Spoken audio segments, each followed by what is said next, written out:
fucking overtime! What the fuck, baby? New York is fucking back! Knicks are here, baby! The Knicks are fucking here, baby! Fresh out the garden, baby! We're taking it all the way! We had de Blasio, we had Cuomo, it was rough shit, but we have the Knicks! That's New York! Knicks run New York City! Bing bong! Tell me a little something, KD. Don't you regret not coming to the Knicks? Don't you regret not coming to the Knicks? Let's go Knicks! Let's go Knicks! Let's go Knicks! Let's go Knicks! Real talk, I'm from New York, and you know what? Tom Brady's a fucking bitch. Fuck Tom Brady, yo. Fuck Tom Brady. Where the bread at, Tom Brady? I need some bread, nigga. He owe me. Fuck Boston.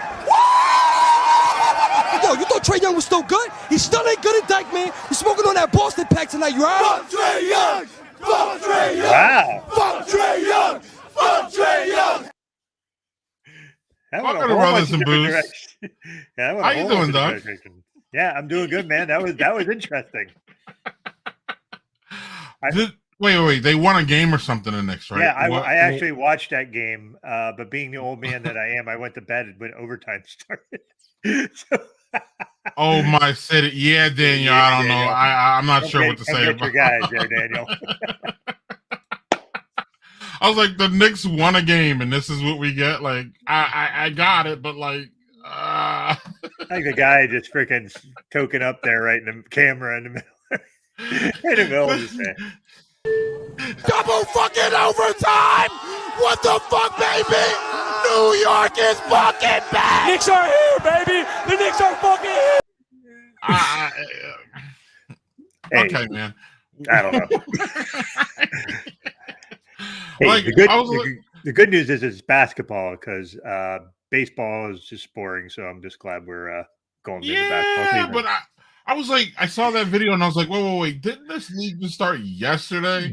That was their first game. Yeah, And y'all are all into it. Okay, losing great. their minds. Yes. Right. Day freaking one. Wow. Well, I'm losing my mind because we have a killer guest. Again, Mhm. what else is new? But before I lose my mind, even further, Doug, I'd like to try out. We got another fresh beer here, or Ooh. our own flow. It's going to take me years to really get the change, but it's this is one I should have brought out earlier. Shop Talk from Revolution and 18th Street. Excellent. Nice. Shop Talk. It's a West Coast style IPA. So yeah. What you got, Doug? Well, I caught me off guard. Sorry, I wasn't as prepared for it as you were. So I picked up this. My brother-in-law gave me one of these. It's called Smooth Jazz Oatmeal Stout. Mm. And this Starting is with the stout. proudly brewed by Ill Mannered Brewing out of Ohio, Powell, Ohio, wherever the hell Powell, Ohio is. Okay. Yeah, so let's pop that open. How's yours drinking? Oh man, crisp, fruity. Got the earmarks. Look at the color of that. Oh, it's beautiful. Oh man, crisp. Oh, at the end it got that pop. Look at that. I just coined a new term. Hop pop.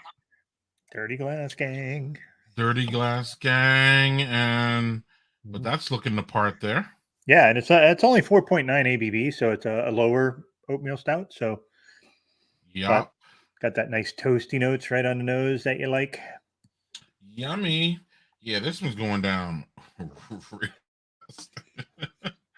Wow. Oh man, that is really, really toasty, really yummy. This is this one's gonna go down pretty smooth too, I think. So this is good. Look at this one. It's already on my Already on, mustache yeah. over here. And oh man, this is a fantastic one. Actually, the more I think about this is one of the most enjoyable Barrel and Flow ones I've had, actually. Wow. Damn, this is gonna go good. It's a good start to the night then, Greg. We got freaking Knicks fans losing their shit over the opening day game. Oh no. Baseball's legit, Doug. He's You are allowed to be wrong, JHG. I love you, man, but you're wrong there.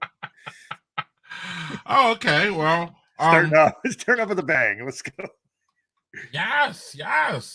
So without further ado, we're going to jump into our guest here because he is an inspirational guy, at least for me. He is, as I said just a minute ago in pre-production, he's really one of the only reasons I get on Instagram.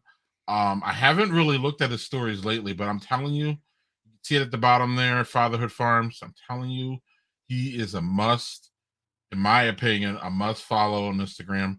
He only has 2,000 followers. It's fucking ridiculous, in my personal opinion, compared to some of the other people who have like 2 million. I mean, some of these people have on Instagram, I swear they buy their followers because their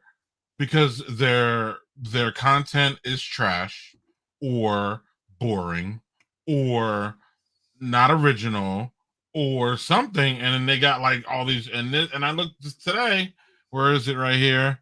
My man has 2,000 followers. It's just ridiculous. It is. But maybe people just don't like, I don't know, the farm life or anything. But if you're interested in farm life, and again, I'm gonna have a little bit of, sorry, Clint, I'm gonna have a little bit of a long-winded introduction for you because there's just so many things I really like to say about this guy. But first of all, like, if I don't live a farm life, Doug, I've always been fascinated by it, but I don't. So if you don't, or you're interested in that, I'm telling you, Fatherhood Farms, it's really, really, it's fun, but it's also inspirational because he speaks to a lot of different things, and you'll hear some of it tonight, hopefully. It's fun. It's different. It's just all over the place, as far as that goes. So I want to read here real quick. Fatherhood Farms, fantastic website. He told me before this that he's working on it. So I'm gonna plug it. But it's a beautiful website. I'll show it later when I can pull it up here. But I took his bio from his website and I just want to read it because it'll introduce him and give him much more credit than I could by talking. So his name is Clinton. Just hello, my name is Clinton, and my daughter name is Brooke. He goes by Daddy, and she goes by Booger. We are a first generation daughter and farming powerhouse. Well, not really, but they are giving it their all. In December 2014, Brooke and I lost her mother in a tragic car accident that sent us down an unimaginable path that brought us here today. After spending years lost in a bottle, I would assume that that's alcohol, but we're gonna get to that. In and out of jail and aloof of my daughter's life, he found his way to the farm. And from the rest, you can pretty much just jump on his Instagram and go back on his stories or just read the stories. He puts out a story almost every day. He's always adding to it. In fact, it's the one that, like, when I go to the Instagram, it's the one that's always up there. I don't know, maybe it's because I'm always in his stories, but also it's probably because he's updating them like pretty much all the time on what he's doing, what the cows are doing. I told you when I booked him months ago that I love the fact that he lets his chickens out and then he shows us. And so literally he goes in the morning and opens his chicken coop. The chickens run out, and it's just so relaxing, Doug. I can't even really explain it further, so I'm not going to. We're going to bring him on here right now, and he can tell us about his chickens and all that. So without further ado, Clinton Kelly, Fatherhood Farms. How you doing, Clinton? Hey, what's going on, man? I'm doing well. How are y'all? Doing great, man. Doing great. So first of all, our first question we ask everybody is, do you have anything in your glass? Are you drinking anything? Man, you're breaking up a little bit. I'm getting some distorted audio. Can't really understand you. Greg was asking what was in your glass. Can you hear me as well? Right. And if not, if you can't hear us, Clinton, I would say, hey, jump off and jump back on, and maybe your connection will get better. Okay. Cool. So, he'll be back, or he's gonna try. But yeah, the link's at the bottom. I'm telling y'all to follow him. I'm just telling you what to do.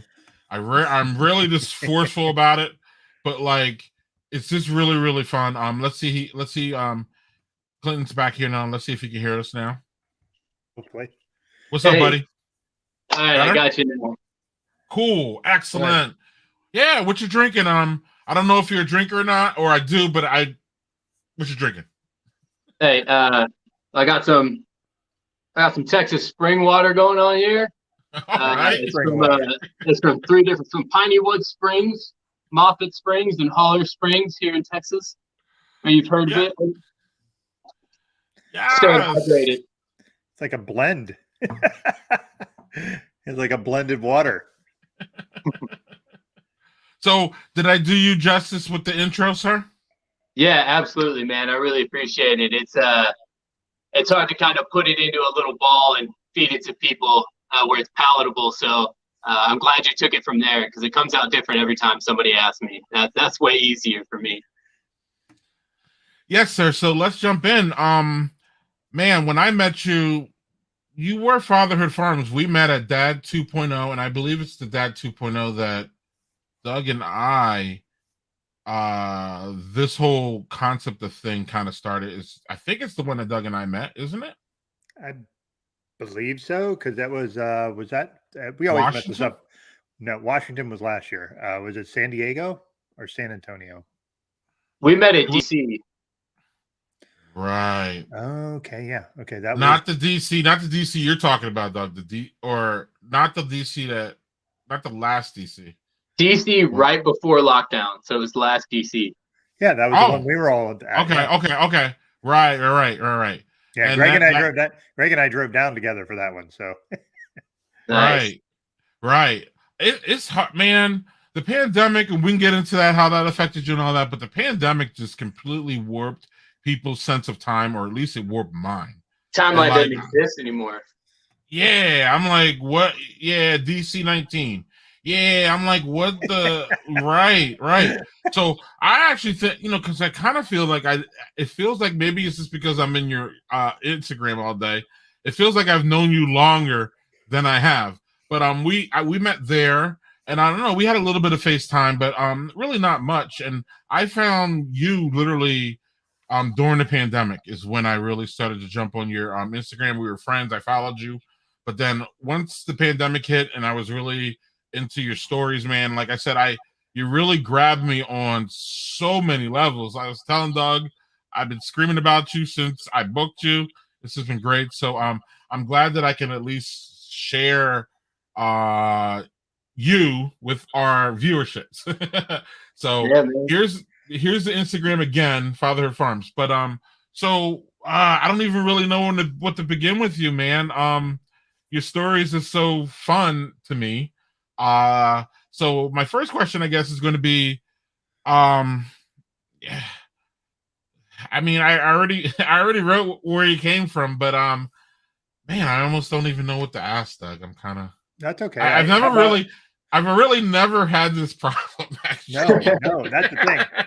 I'll give you a little kind of like where I'm at right now. That'd be good. And a little bit more history on you, and because I'm doing a horrible job here, so you're gonna take over and write the shit. Yeah. No, born and raised out of Austin, Texas, just east of Austin, actually, in a town called Manor. But you wouldn't know it through it unless you drove through it. For the last 16 years or so, I've been in the relocation industry, moving furniture. But about 3 months ago, I kind of really dove into the whole farming. 2 years ago, I dove into the farming. But 3 months ago, I kind of decided that I was using moving as a crutch and just dove off the deep end and quit with no parachute. So here recently, I've just been doing general contracting, like a farm hand to hire, which has fallen into more carpentry stuff. And now I'm doing, $10,000, $20,000 jobs to supplement income, as I've just purchased with my brother a new 20-acre farm that we're now moving/building. So I'm single dad, 30 years old. My daughter is 9. She'll be 10 next March. I co-parent to an extent with her grandmother, and I'm the youngest of about 6 boys, 2 of those being my immediate brothers, and yeah, I'm the big little brother. Yeah, that's awesome. Doug? Yeah. So where did you arrive at the Fatherhood Farms idea? Like with that particular name, like it's just, what was the inspiration for that? So, through losing my wife and everything, I lost contact with my daughter, went down the deep end for, better part of 5 years. And then coming out of that was like, okay, I need to rebuild my life. This is crazy. What am I doing? I knew that I needed to focus back on her. So I did that. I lost my house, car. I stopped seeing her. I was living in my buddy's barn.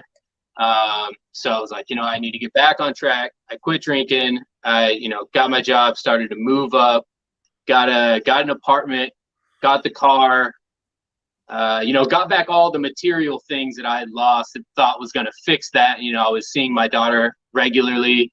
And I realized it just didn't fix it. I had all the tangible things that I thought were there that I needed. It just wasn't doing it. So I really started to dive into my love for fatherhood, and like that's the only thing I now cared about, right?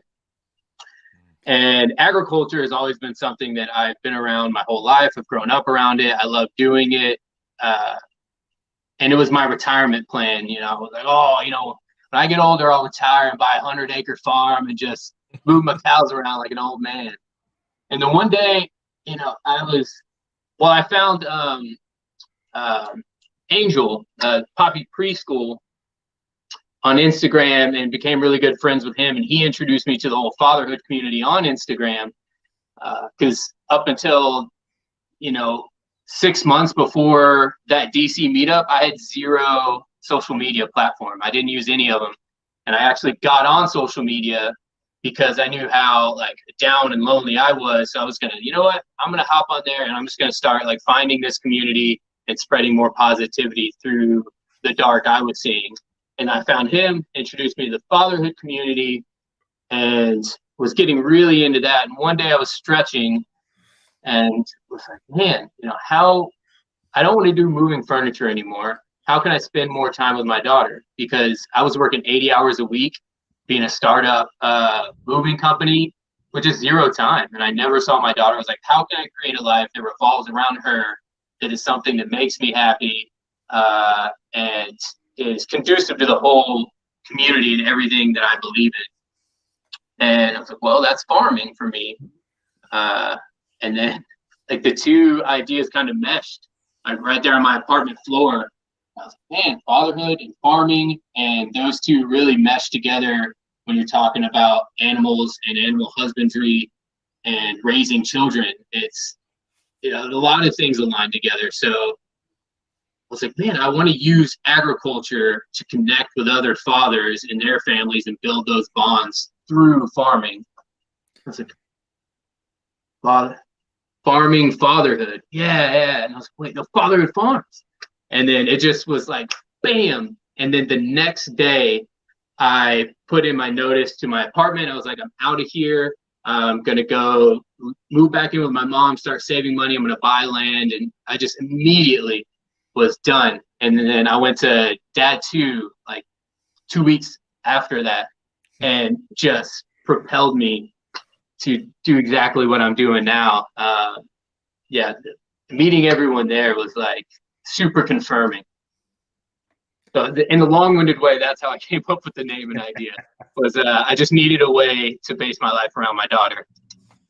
Man, a couple things jump out here because I didn't know a lot of this. Number one is that maybe you could tell me because I'm not sure, but most farmers aren't farmers like you, meaning most farmers are their father was a farmer. It's in their, it's in their family. It gets passed down. You grow up doing it, and then you just get inherited into it, and then you keep going, and then you have kids, and then they do it, and that keeps that whole, I could be wrong, but I think that's most of the time, that's most of the how farmers become farmers is usually because family, right? Or am I wrong? Yeah. Is that your experience?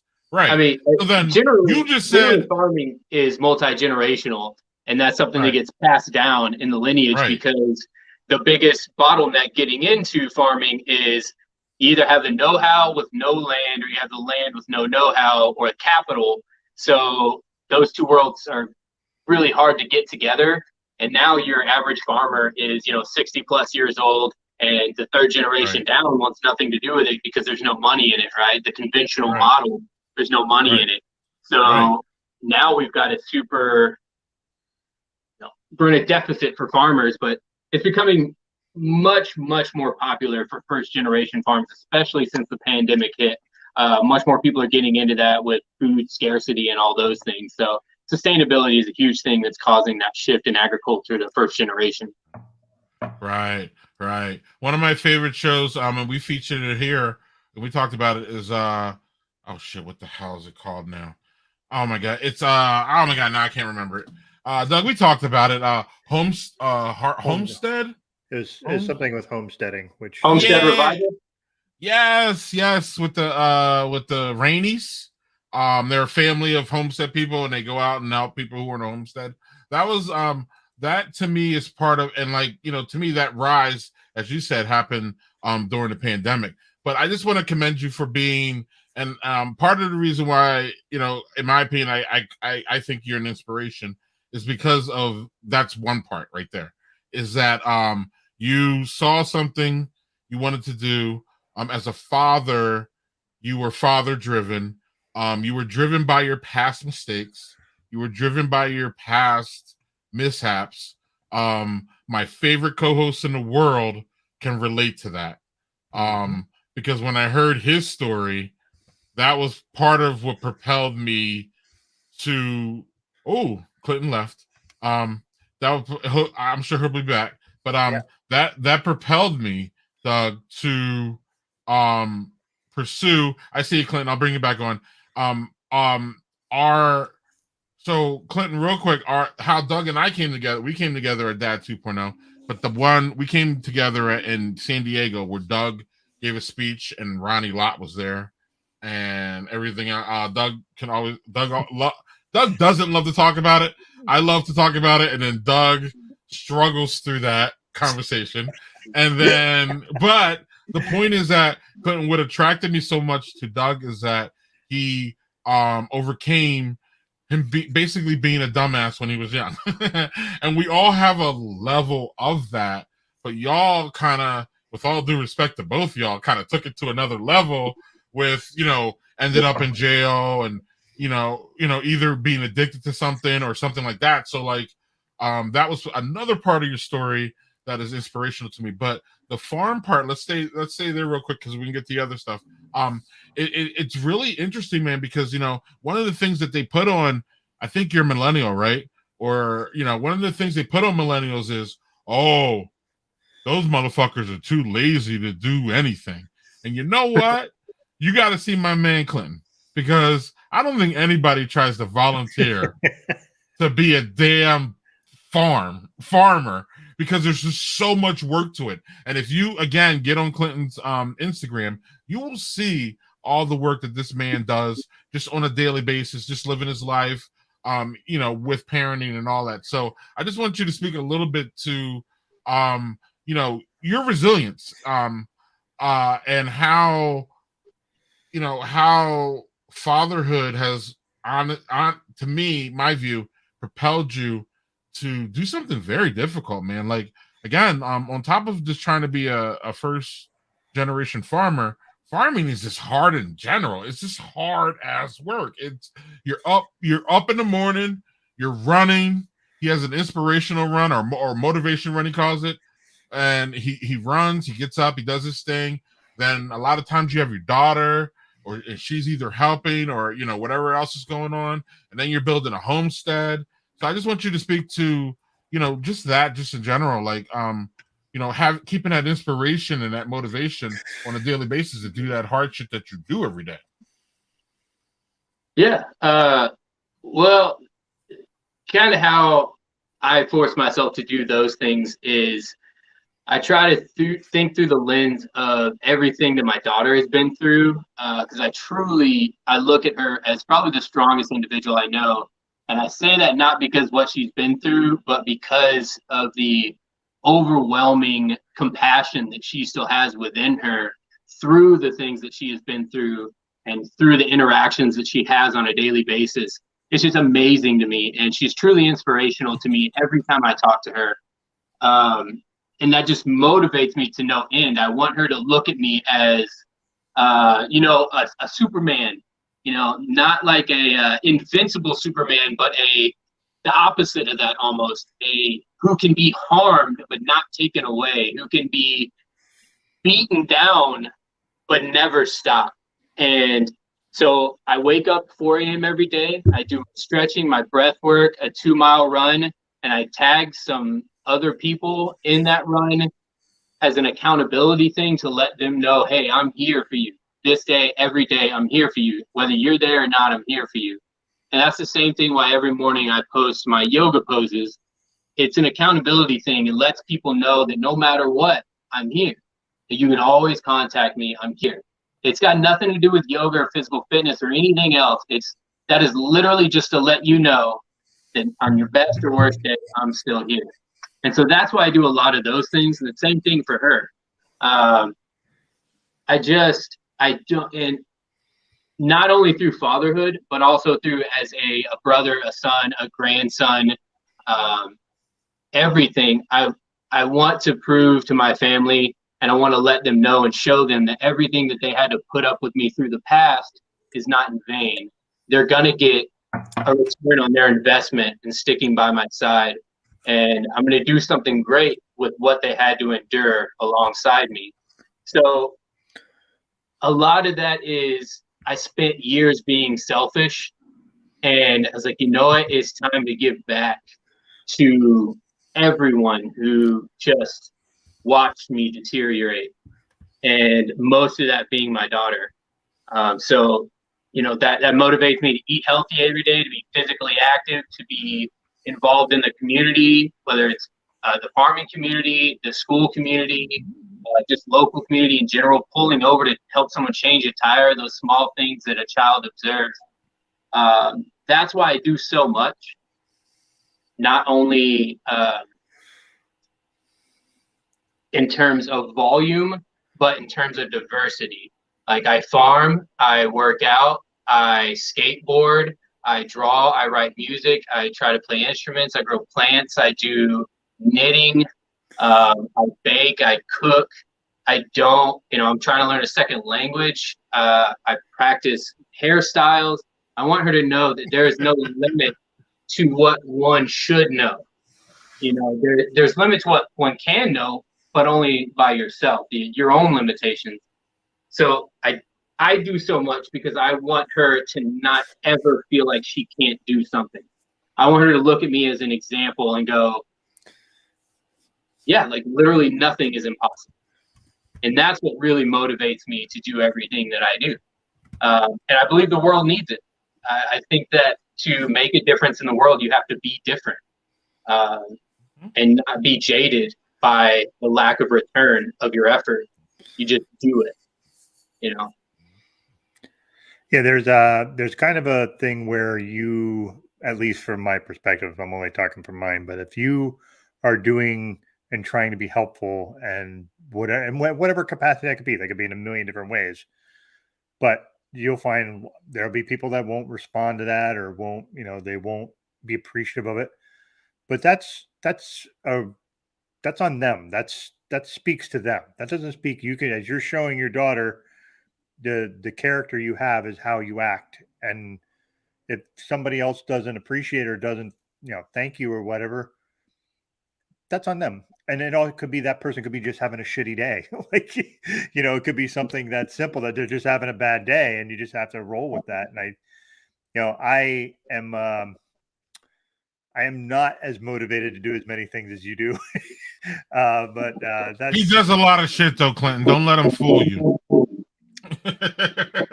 Don't let him fool you, Clinton. Go on. He's in and out. Yeah, it's all right. It happens. And right. But his point of it's like, what was the quote? Is something like, look for the helpers, like that kind of thing. You want to look for that. And I think it's not like The Secret where if you put it out in the world, it's going to come back to you. None of that. I just mean like if you put good out in the world, that's good. Whether it gets returned to you, that's not the point. The point is you're doing good for others. Yeah, and I think unfortunately what it is, and it's not even necessarily, I don't put it on an individual. I think a lot of times when you put this extreme positivity out, or you really wear your heart on your sleeve and give benefit of the doubt more than someone's used to, it's just that they're not used to it. They're not used to such openness because they're used to a society that is not that way. So they're conditioned to respond in the way that they do, and that's not even fair to judge them based on that.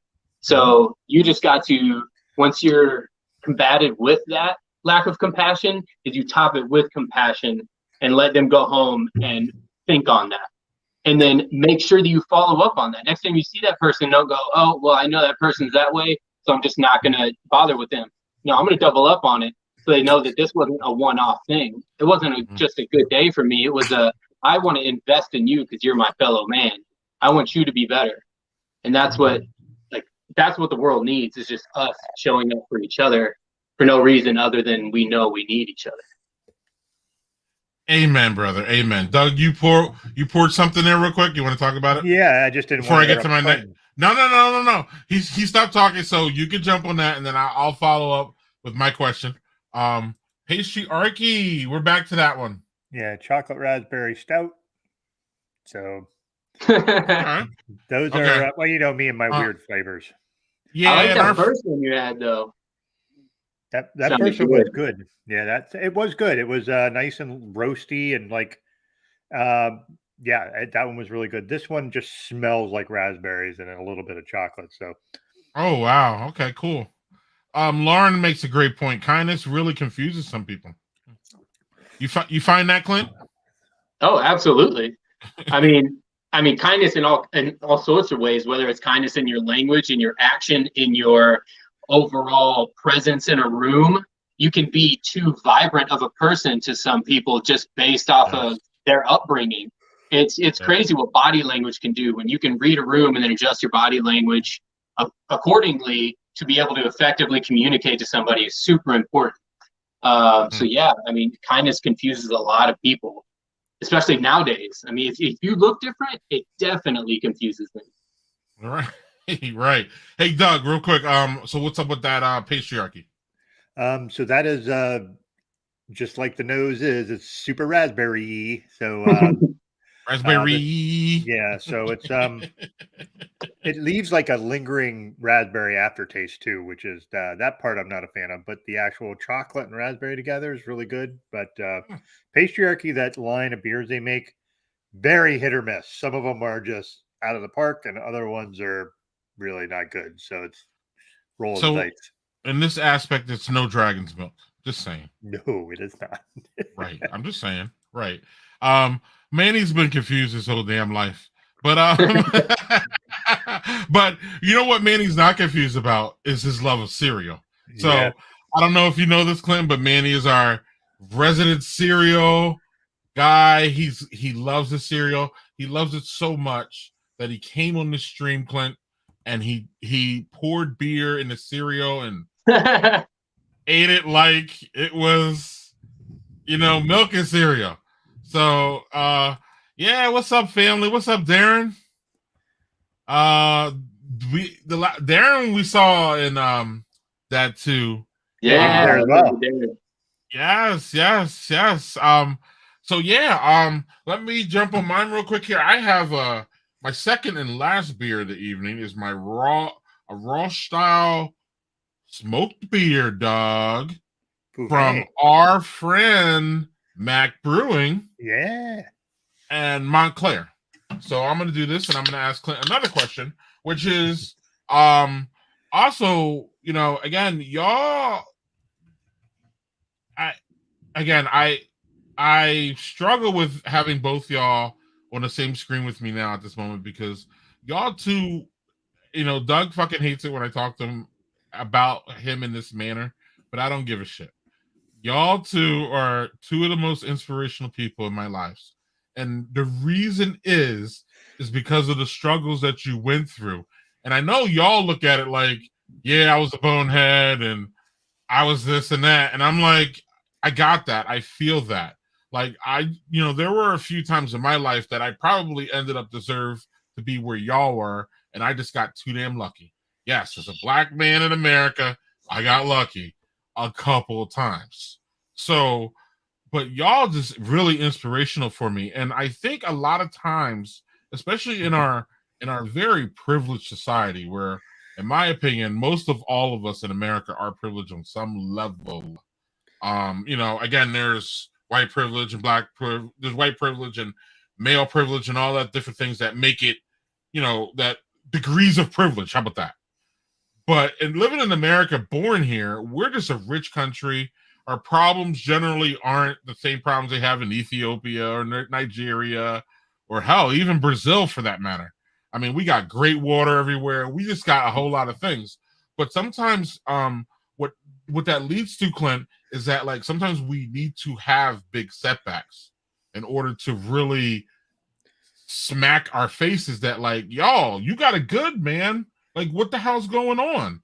And y'all have been through some shit yourselves that has pretty much bolstered y'all to be where you're at. And that just makes it inspirational to me because y'all could have just sat on your laurels and just kind of just continued the way you are. But, y'all had kids. And ultimately, those are the reasons. Doug, I met Doug because, again, he was speaking about that. And I met you, actually. I didn't know your story, and I knew it afterwards, and I was like, damn. So as far as I don't even know, I don't even fucking think there's a question here, but it's just more of a statement of like, I just wish more people would have eyes on both y'all as far as this goes. I know that you both don't even really think of yourselves as that, but you are, and that's all I'm saying. So that being said, I guess I'm gonna just ask the damn farm question. So now you started with you said you were a mover, and then you're just like, man, this is just taking too much out of me. And Doug kind of has a similar background too, because I remember I know that I believe Doug switched jobs or did something where he had to shift his career in order to see his kids anymore. How old is your daughter again, Clint? She's about 9.5. Okay, so she's becoming in that formidable. You'll see her too on the Instagram stories if y'all go. But she's coming into that formidable time there, almost teenager, where she's going to be even asking even more questions. I know she's a question asker. I know this. Oh, yeah. But it's just going to happen even more, and that's just going to be interesting for the stories. But do you run into any conflicts with your daughter as far as because Doug and I have talked about this. Doug talked about a little bit on the stream about how it's harder to talk about his kids on his blog and just in general because as they get older, there's a privacy thing there, and there's also how much of their life that they want on Doug's blog. So that's part of the reason why Doug's blog is it even a blog anymore? Sorry, it's pretty dormant. There's a lot of dust on that. Right. So I don't know if do you feel that how does your daughter, here we go. Finally got to a question. How does your daughter's her opinion affect what you put out there? Everything. I mean, everything runs by her. She doesn't like a picture. She doesn't like a sentence format. If she doesn't like a tone and how I'm addressing something, I don't put it out there. And it's not necessarily, the privacy thing, but also I want her to know that she's as much in charge of this as I am. I went into it and I said, hey, Fatherhood Farms doesn't happen without you. So no part of Fatherhood Farms happens without you. And that includes content, that includes livestock, that includes future business decisions, that includes everything. Whether that's a fail or win on my part, it doesn't matter because it doesn't happen without her. I was failing already. So let's at least go ahead and involve her in everything so that she gets that lesson out of it. And also she knows that she matters, her opinion matters, and I care what she thinks. So yeah, she gets final say on pretty much everything. I put in my 2 cents and I weigh heavily on it, but generally, yeah, she's got to give it the green light for sure. And that's interesting because, again, it seems like you post all the time, and then a lot of times she's in their pictures, especially when you are working and all that. Like Clint's stories on Instagram are the realest shit that you're gonna see on Instagram. Like I also feel that sometimes Instagram is just like people like the best of people. And like, you know what I mean? I only see the best of a certain person. You see all of Clint. You see his struggles. I mean, the one time you were picking up wood and you were just talking about how it's just more expensive now and how this affects my budget and how this affects everything I'm doing and all that. So Doug has a follow-up question about farming that I need to let him get before I ramble on for another 4 hours.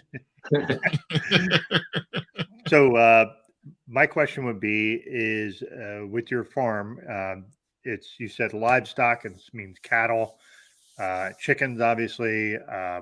Do you do goats? Goats, awesome. Do you do conventional or organic style farming? And what chose the path for you on that? I have an ulterior motive to this question, so forward. Okay. So this is where we can get real off the wheels. I'm not certified organic, nor do I seek to be certified organic. The problem with that is certified organic puts a lot of constraints on you while being very, very vague about their language to be organic.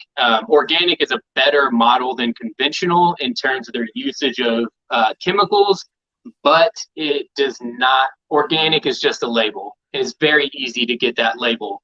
So I like to do what you call beyond organic. It is ethical and regenerative farming. It is something that is holistic, that includes the plants, the animals, the environment, the farmers who are on all of it, the community that they operate within, as well as the transportation system that they use and everything else. So I like to be a highly localized food system based farming operation. So I only want to provide for my local community. I want to cut out transportation. I don't want those fuel emissions involved in what I do. I want to feed the people that I know. I want their dollar to go back into their community. I want my food to go into their mouths. I want them to know it came from me. I want them to know that the product that they invested in is much more than food. Now I don't have cattle yet. I will have a dairy cow as of next year, but we have goats, chickens, ducks, turkey, and a full-on market garden. And then we'll be planting about 15 different variety of fruit and nut trees come next year. We'll be doing grapes and, all different fruit bushes and things like that. But to circle back, we do organic practices, but we're not certified organic. We go way beyond what organic would even ask of you. Yeah. Doug, you have a follow-up because you said there's an ulterior motive. Well, just the ulterior motive is my wife certifies organic farms for a living. So okay. I've seen now their particular organization is very strict and is very, very orderly. Like you must meet these things, you must do these things, and they're very explicit about what you can and you can't do. So maybe it's just the organizations that you've had to deal with or looked into. But I know the organization she works for is very, very stringent. So much so that some farmers will leave because they believe that they're too stringent. So that said, that's, at the very least, you're actually using organic practices, which is better for the food. It's better for the land. It's better for the animals. That I think is like for me, it's important. And taking the approach of doing like the greener approach where you're doing less with emissions, less all that stuff. That's all excellent stuff. So yeah, it's not having the organic label means you can't sell it at a higher price. But if you're only selling to the people that you want to sell locally, then they know what your practices are. So yeah, absolutely. Yeah, we have an open gate policy. You can come in at any time of your choosing, see exactly what we're doing, when we're doing it, on what of our products that we're doing. So there's no question about how we're doing things. My goal, and this is long term, and it's the best way to do it, and the most cost-effective way to do it, and that is using the animals in conjunction with the plants that you're growing, so that you don't have to use chemicals, really at all. You're talking about very, very minimal chemical use, because you're using animals and plants in a rotational manner that they fertilize, and you don't have to bring any. There's no additions. It's all right here. And as we're a big community-based thing, I want to involve as many what is a excess or a trash to somebody else, we want to use here. So we want to take waste out of the community as well. I came from the local moving industry. At the end of every job, you see these houses with hundreds of boxes. And they go, oh, what do I do with these? And they just throw them in the trash. It goes to the landfill.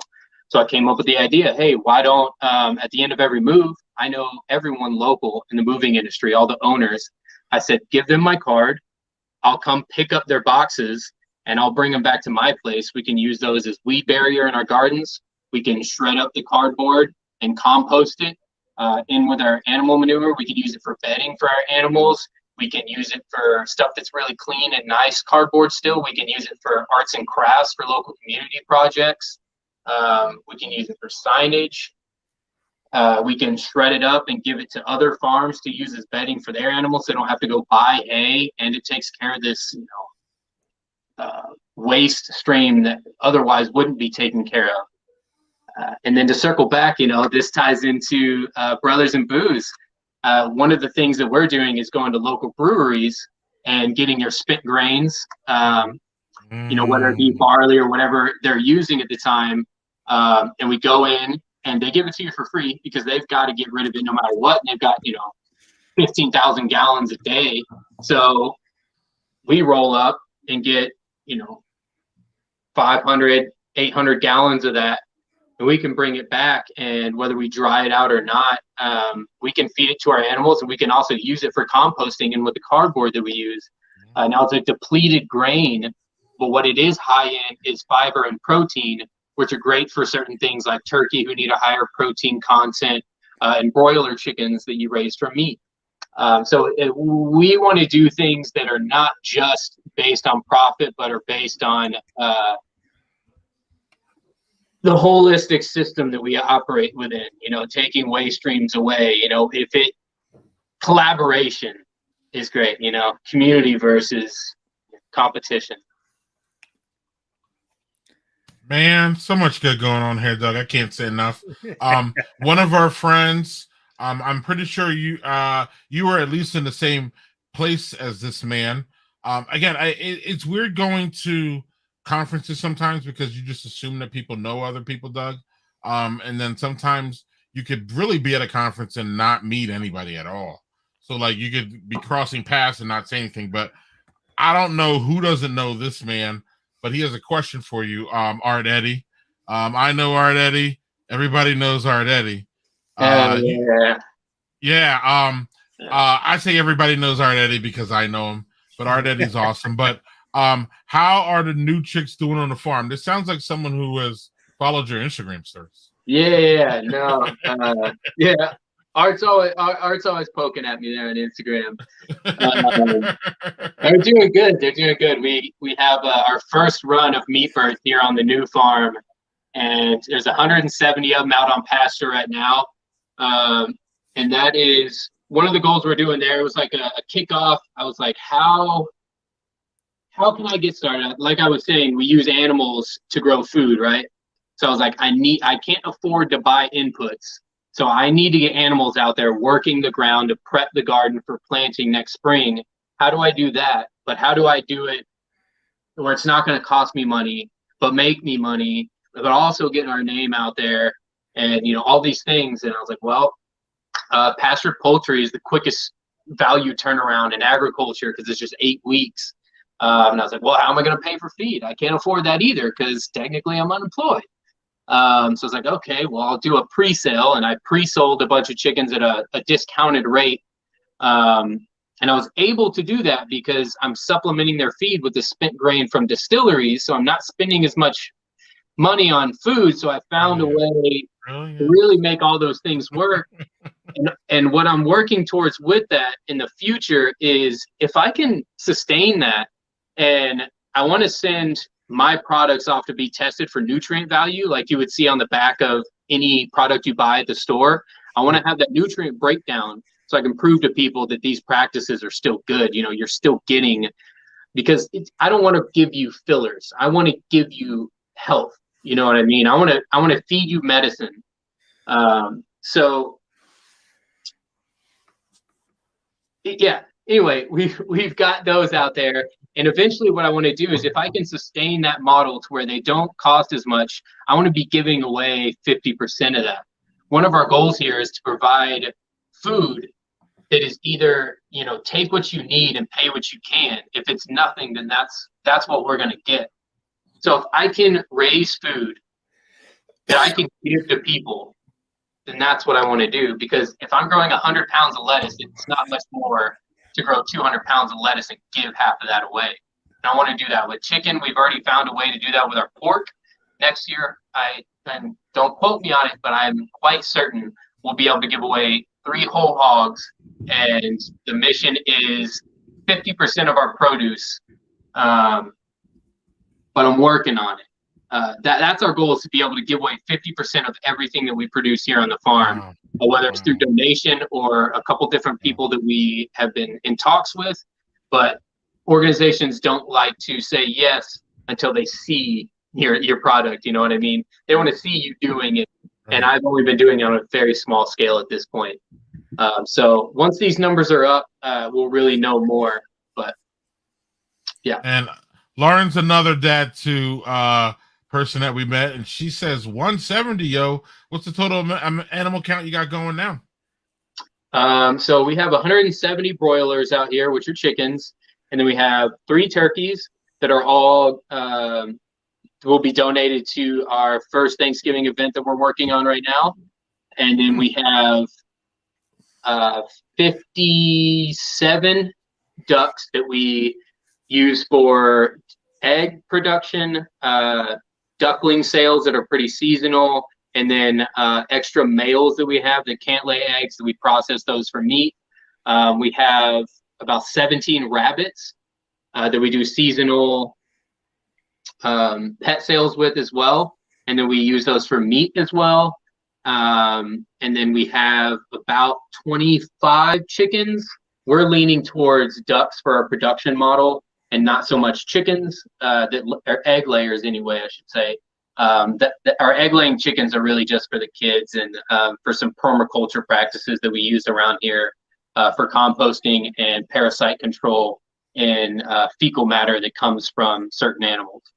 So they have their own job. But anyway, 170 meat chickens, 25 egg layers, 57 ducks, 17 rabbits, 7 goats, and I think that's it for right now. And a partridge in a pear tree. Yeah, exactly. Yeah. And then we're taking on next month. We'll be getting a dozen pigs. That's the heavy production pigs, man. They're crucial. That's what we're going to use to improve our woodlots and start growing grass in these overgrown trees. Yeah, and just to be clear, in case people aren't aware, like when he's mentioning broilers, those are birds you send out to market to so you can eat. They're not, that's specifically their terminology for that. I mean, it's fairly self-explanatory, but can do more than broiled chickens. So, right. And when I hear pigs, I'm sorry, but I hear carnitas. I'm sorry. Yeah. That's right. Shut up, dog. Hey, man, I love carnitas. I'm all in on that. Yeah. Well, Clinton, one of the things that we like to do here is show stupid videos. So before we go, because I really don't want to hold you long, and we should be cutting the stream. Up super early. Yeah, well, he says he's up to midnight anyway, and I don't know. Some of his stories here are absolutely, you can see him sleep, and I'm like, where does this motherfucker sleep? Anyway, right, he doesn't. I just want to show you this video. I'm gonna have to show it a couple times because there's a couple really elements of it. It's a short video. but I want y'all to see it.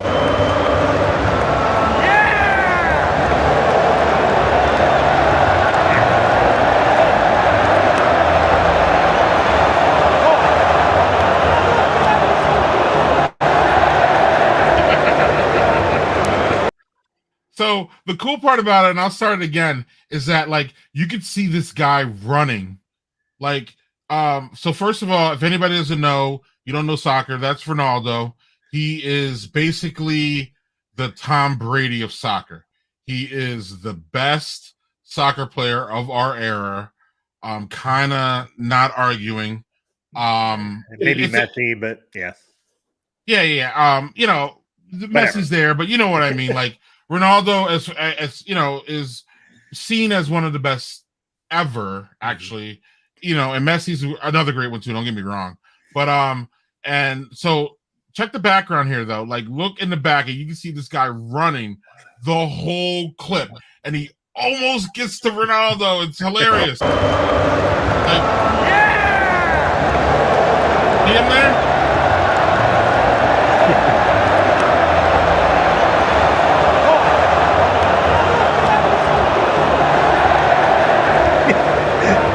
Did you see the one security guard wipe out as he was trying to catch him? Right.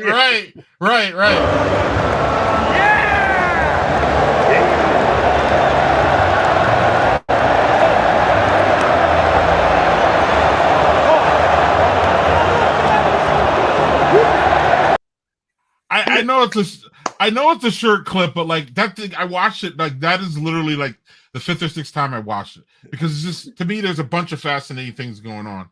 But like, I love how he's almost there, Doug. Like he is looking right, and he's almost there, and he gets wiped out, and like, and then Ronaldo's reaction was hilarious too, because he's like, "What the hell's going on?" And then he looks, but my thing is actually real quick is that like I just don't think that like we America, we're not, I don't know, or it doesn't feel like we're this crazy here. Like I don't see the, hold on, Doug. Do you see people jumping? Like, I don't ever see people jumping on the court to like grab LeBron James, or like running to like grab Tom Brady after he wins. Like, it just seems to me, maybe I'm wrong, but it seems to be more of an international thing where they want to jump on the pitch and just like haul ass and just grab Ronaldo. Like, I don't know. Maybe I'm wrong. Maybe I don't feel this. Where are you at with Doug? You rolled your eyes at me. So well, what happened? Didn't we just lead the show with a bunch of lunatics from New York City yelling their heads off? Right, but it wasn't. That was after the game. They were out in the street acting a fool. So like, right, but you know what I mean. It's not that aspect of them like trying to get like a piece of Ronaldo or a piece of Tom Brady. Like, I don't know. It's just weird. Like, I think it's just different over there. I don't know. Maybe I'm wrong. Soccer's a different world, man. Yeah. Right. And I think part of the passion, as I've talked about this before, is that like, you know, across season international, soccer's really the only game that they got. Like, our passion is pierced for a lot of stuff. I mean, we got, you know, JHG's out there, and I haven't seen Jeff Tepper, but Jeff Tepper, maybe he's out there. Jeff, wave to us if you are, but he's probably watching his Bo Sox. He loves the Boston Red Sox. They're on right now because I was watching them. So we have like we have so many different sports that people are passionate about that like it kind of like splits us up, if that makes sense. Whereas, you know, in Romania, soccer's it. In Nigeria, soccer's it.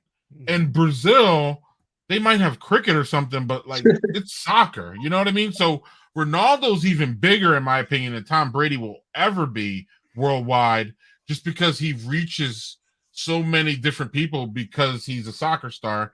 So then thus you have more people trying to like, you know, I don't know what this dude was doing. I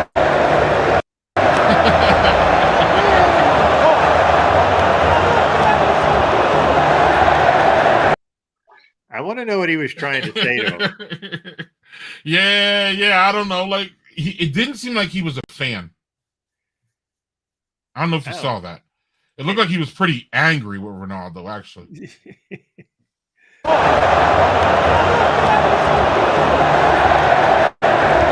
You see that? That wasn't like It wasn't like, yeah, it's Ronaldo. It was more like, Ronaldo, you're an asshole. Like that's what it seemed like to me. That's a definite frustration. It's like, stop being so damn good. You know? Right. He We need didn't a look W out happy. here. Yeah, and I'm a big soccer fan, but I don't know if you know, like the Messi. You brought up Messi, and it's great. The Messi Ronaldo people. I don't know if you ever seen that. Yeah, though. they don't like They each other go very much. at it on Twitter. They are like, it's like It's like it's even worse than like the LeBron Michael Jordan thing, yeah. or like like we have our own, and I don't, like even Peyton Manning and Tom Brady. Like, again, that's a good rivalry. It was, but the fans don't go at it as much as the Messi and Ronaldo fans. And then they have names for each other, and like they just kill each other. So I think like that was part of that whole thing. They literally do. They're crazy. So right, I never heard anything about soccer until Austin FC came about here in Austin, Texas, and now it's like all everyone does here in Austin is just soccer, soccer, soccer. It's wild, man. Wow. And yeah, we've got a team out here. Yeah. I wonder if that's this absent of, because Austin doesn't have a football team, because y'all are crazy down there with y'all Dallas, and even Houston is, kind of, I mean, they suck currently, but like their fans are kind of rabid, if I'm wrong. I mean, and Austin's fans are rabid too. Yeah, but Austin's fans, you're right. They're rabid. They're an expansion team, dog. I don't know if you know. I'm a big soccer head. I just don't talk about it much, at least on the stream. But I'm a big soccer head. I'm even into MLS.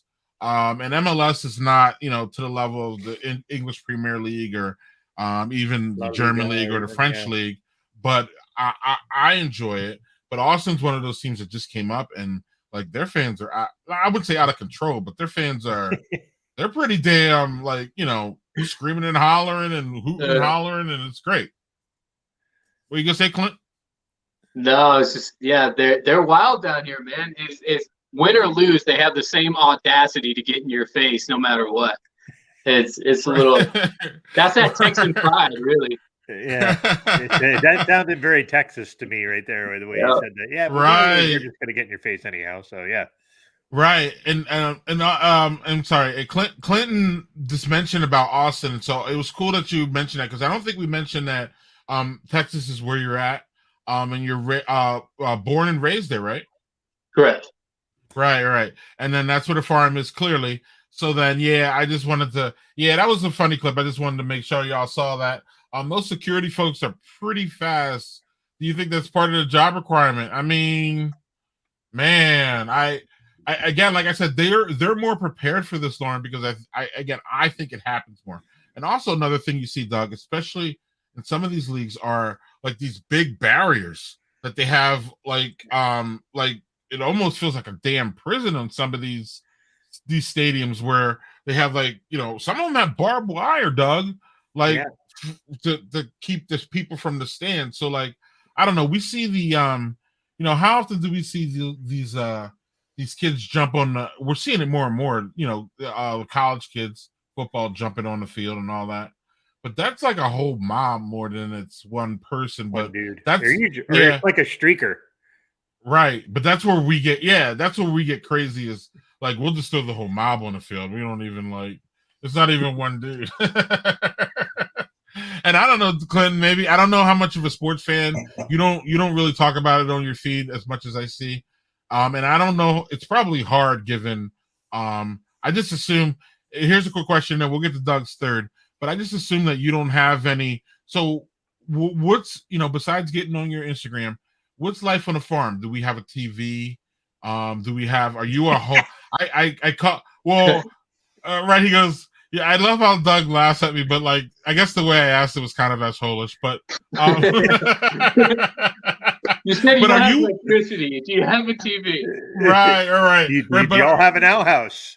Right. But do you consider yourself are you setting up a homestead, like I mentioned earlier? Or are you, do you have electricity, or where's all that? Because again, you said, man, I got rid of my apartment, I got rid of my job. I don't know if you got rid of your TV or not. I don't know. So it's like I have a TV, right? So I'm in transition My stuff is at my mother's house, and I'm building the new farm now. So that's actually where I'm at. I'm in our shower house that I'm finishing out right now. You can see plumbing behind me. Right. But Oh, yeah, there's no electricity out here yet. We have a TV, but the only TV that gets watched is like Netflix when my daughter wants, when we're winding down at the end of the day and she gets, screen time or whatever. That's really the only TV I watched. One of the things I told myself whenever I was like, I committed to the farm was, okay, it's got to be everything. So no like frivolous TV or even music, all these stuff I cut out for a long time. So it was like any video I watched had to be like documentary or informative YouTube how-tos.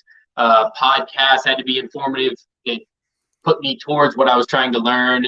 I just consumed myself with everything I needed to know for like a solid year and a half until I started to kind of loosen that up and get back into media and everything else. But I watch next to zero TV other than what my daughter wants to watch, and that's really about it. But yeah, I mean, I don't. In terms of what farm life looks like, it's very different because what I try to tell people is, I had someone, a local fellow grower, producer, was like, "You're not a real farmer," because I was so small scale, and I was like, "Yeah, you're right, and I never will be."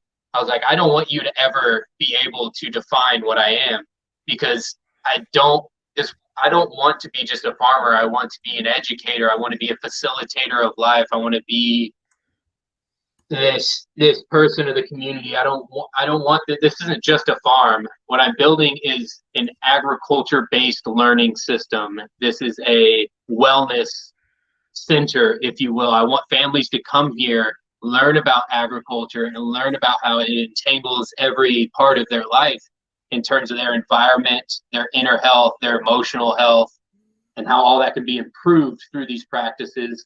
But not only that, I just want you to come here and feel the peace that's here and connect with your family.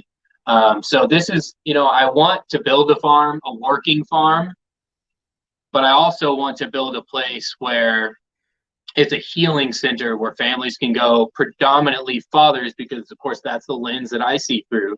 I want to invite fathers here with their family or their kids, and you come stay out, and we've got cabins for you to stay in, and you experience what this is like for a weekend or a week or whatever, and we teach you. And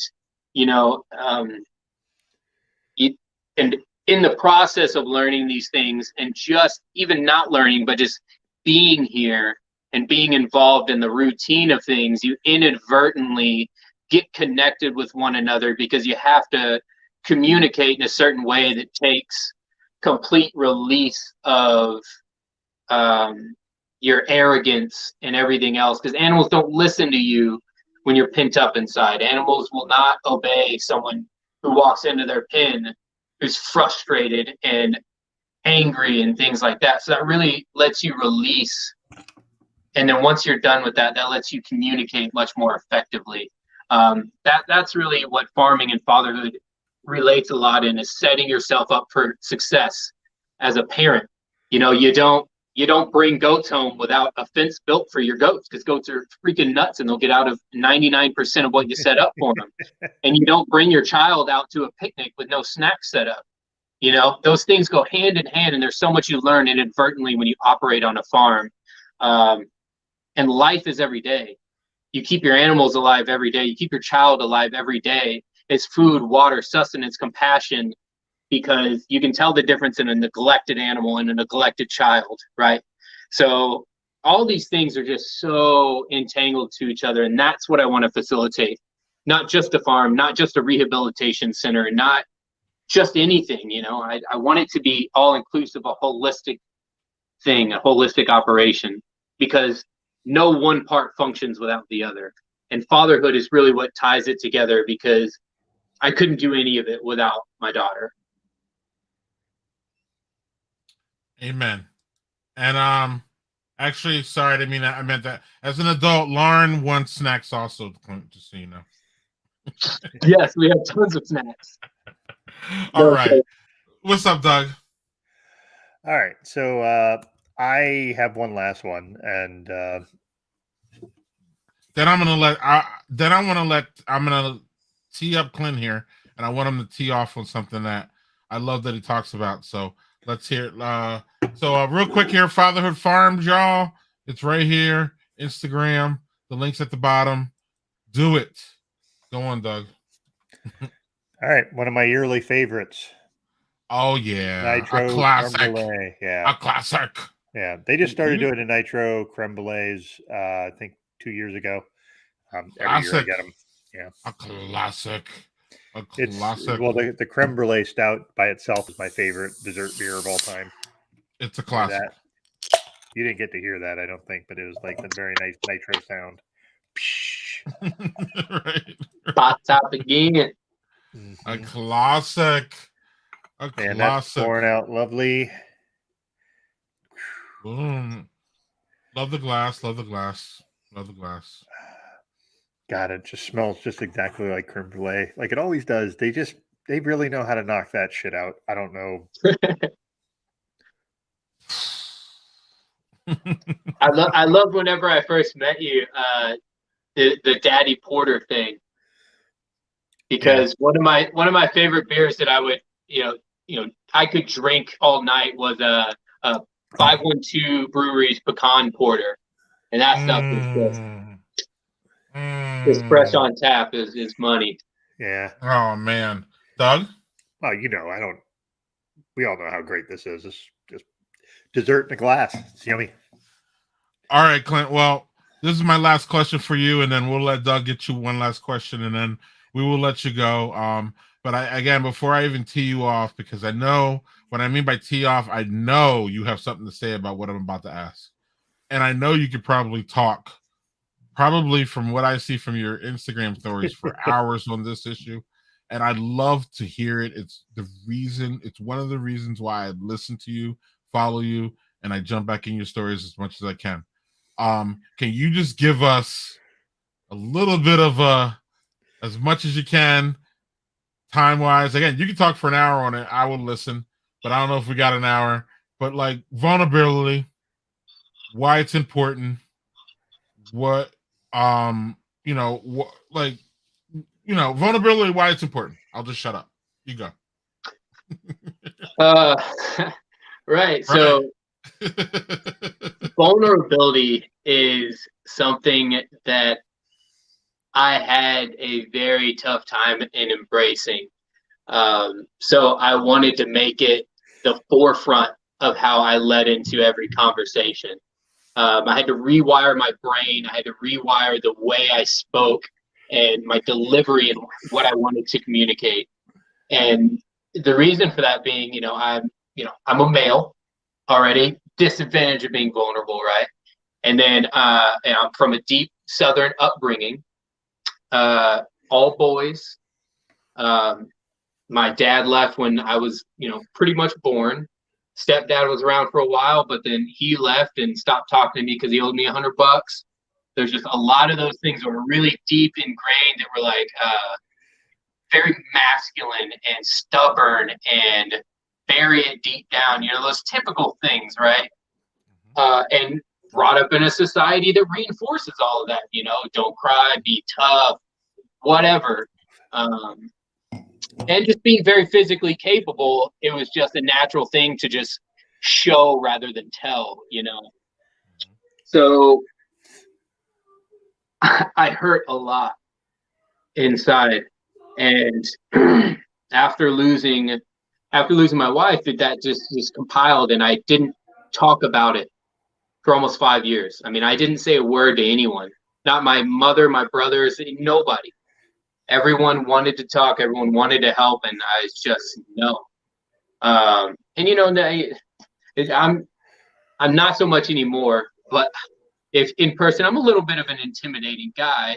And so when I tell you no, leave me alone, people listen. So I just didn't talk ever about anything. And I had really bad health problems because of it. That's why I started losing my hair. I started, I had blood in my stool, just really bad things. I mean, those are just physical things, much less the stuff that happened in my mind. And so I was like, okay, we got to fix this, right? And so what do? I was like, I got to talk.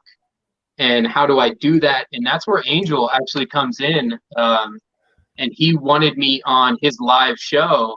And that was the very first time I ever told my story in detail, was to him on live in front of his audience. And I don't know if it was because he was somewhat of a stranger, but he was someone that like saw something in me and was like, you know, brother, you know, and he preached brotherhood to me. And maybe it was the fact that I was just talking to this inanimate object and there wasn't someone there. I don't know. And then from that point forward, vulnerability was kind of my key thing. And I was like, okay, we got to flip this thing on its head. And I think it really sells for me because I am a very masculine looking man. I have a large build, a beard, bald head. You know, yeah, you know, I'm a muscular guy. So, you know, and I have this intimidating presence in a room, not because I'm super tall, but because of the way I carry myself in general. And so whenever you lead that with tears, or whenever you're willing to just be super open with someone right out the gate, it you know, you get that shock, right? But it cuts through a lot of BS. And when a lot of people ask real questions, not wanting real answers. People will say, oh, hey, how you doing? And if you hit them with, and like, well, you know what? I've got custody issues going on, and like, I'm really grieving right now, and this stuff, and they're like, oh, shit. You know what? They're probably not going to ask you hey, how you doing anymore. But if they're willing to involve in that conversation, you really cut through a lot of things. So vulnerability is so key to me in cutting through a lot of things. It's like dancing. Dancing will get you straight past small talk into the physical behavior with a female, right? Vulnerability gets you into touch with someone's spirit and soul, and that's what allows for proper communication. Yes. You know, hey, what is really going on inside of you? Let's fix it. Let's not talk about how your day was. Let's skip past the symptoms and go to the cause. And especially for men, if I feel like if men were more vulnerable as a regular practice, not to the extent that I take it, but just in general, enough to say, you know what, honey? No, my feelings are hurt, and not be too proud to say it. Things like that. So there's levels to that, and you can practice levels to that. But and yeah, I could go on for hours on this one because I know it's something that I find extremely useful, and I find it here. And you talked about followship, right? And he's like, oh, you've only got 2,000 followers. Man, it's really, because I talk to people all the time with huge followships, and they don't have the same conversations. They're not on these real deep levels. I mean, I find people through like hashtags that are fatherhood saved my life. And when people text me and are like, hey, I'm seeing my daughter for the first time in 7 years. And like, your story really inspired me to swallow the shame I had within myself to really go forward. That is the shit right there. And that's, I will die on the hill. You know what I mean? Yes. And it didn't happen through small talk. It didn't happen through, hey, this is me benching 225 and never crying about it. No, it happened through me maybe doing that, and also being able to show you my inner heart on just spread on a table, you know? So I think it's a combination of the two. And my phone is on 1%. So just to let you know. All That's right. the only reason I'm going to cut this a little short. So what's up, Doug? No, I'm going to be quick. Greg talked about a thing with journey. My journey was I had a gambling addiction, and I went to prison for almost a year, and rightfully so. Oh. So it was the best thing that could have happened to me at that time. And then now I think his phone just bit the dust. Poor Clint. But the vulnerability thing is that whole thing I read at Dad 2.0 was about vulnerability, and I can appreciate him talking about that and seeing the vulnerability part, and that's badass. It is. That is what keeps me going on Clinton's stories. When he pops back up here, hopefully he will. If he doesn't, yeah, I must have Clinton back. Yes. Yeah, well, if he pops up here, we will put him back on. But I'm glad I got the vulnerability thing because that's pretty much his thing. He's fucking amazing at it. I'm telling y'all, especially I can't say it enough. Y'all need to follow him on Instagram. I can't even say it enough, man. But we will carry on. I don't see him pop back up here. So when he does, we'll absolutely have him. I'll pop him back up and then we'll keep going. But until then, Doug, I didn't talk about my beer. My beer was this fume, this smoked beer from Mac Brewing. Wonderful. Clinton doesn't seem to have been back, so unfortunately, I believe we lost him. But I asked the crucial question of him was vulnerability, and that's why I had him on because he's really the only one talking about this actually on social media that I know. If other people are talking about it, please send it to me. But because I believe it's really important, and it really inspires me as a father to continue to be and try to do better as far as being vulnerable with my kids. As y'all know, I recently had a health scare, still kind of in it. Went to the hospital, but even then, Doug, I today was one of the best days as far as me. Literally today was one of the first days that I actually talked to my boys about it, and I kind of opened up to them. They're teenagers. One of them's going to be 18, that wonderful age of when he becomes an adult soon. And right, it doesn't mean he's going anywhere though. But the it's just when he's 18, that's just going to be very interesting in his house because he's not going anywhere unless he decides to go to college. And at the same time, he's going to be an adult. So the lady and I have talked about like how to does he have to ask to get on video games anymore? Does he, like how do we do that as you have a teenager now, he's an adult, but he still is going to live in our house, and how does that all change? But anyway, we can talk about that, Doug. But my point is that like today was the first day that I actually talked to him about my condition, and it's about my heart, and it's kind of serious, and I kind of I kind of Clinton, I can't see it says your devices are not connected. So it won't let me even add you onto the stream because it says your device is connected. Clinton's trying to get back on. Long story short, though, Doug, I felt myself being vulnerable by telling them the truth about my condition. I'm not sure when I was in the hospital. I'm not sure the conversations that the lady and them had. You know what I mean? So I'm not sure, but at the same time, I felt more like I was sheltering them or not, because I didn't want to scare them. But ultimately, even looking at Clinton's stuff, I realized that Clinton's back. I realized that this is vulnerability.